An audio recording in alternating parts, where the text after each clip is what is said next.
Et nous voilà rendus à la fin du rang, au dernier picot comme je le disais. Une bride, 2 brides dans la même maille de la bride précédente.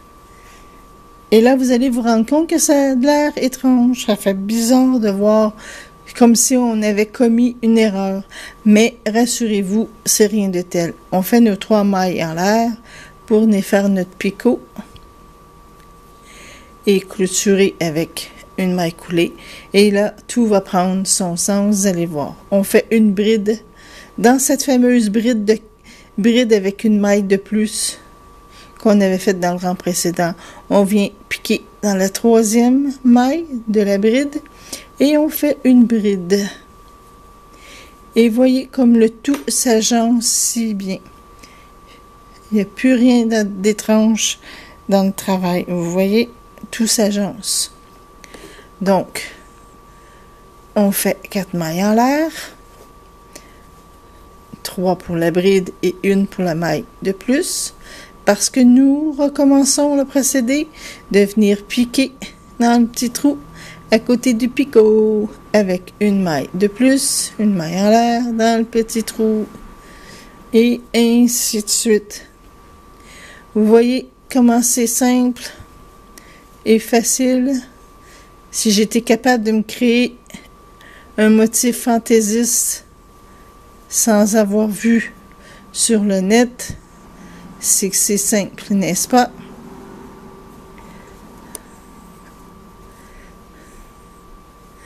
Et voilà. On va arriver à la fin du rang en toute simplicité.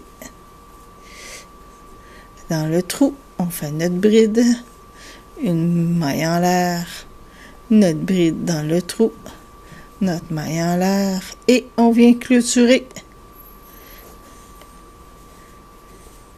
Et voilà, comme si notre travail était fini. Mais comme je le disais, quand vous serez sur votre dernière rangée, que vous dites que vous avez fini là, si vous ne faites pas de frange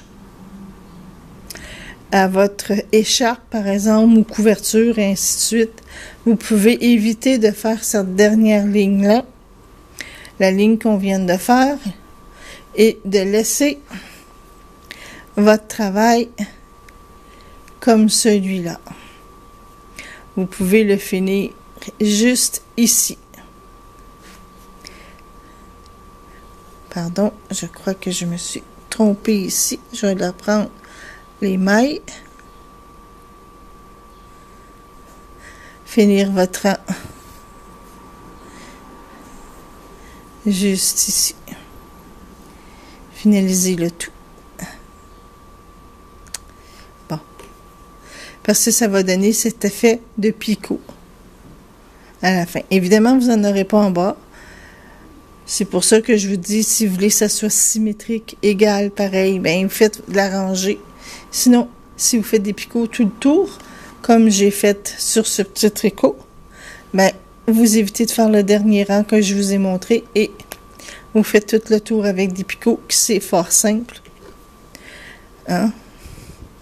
Si vous pensez pas savoir comment le faire, je vais vous montrer. On fait 1, 2 et 3.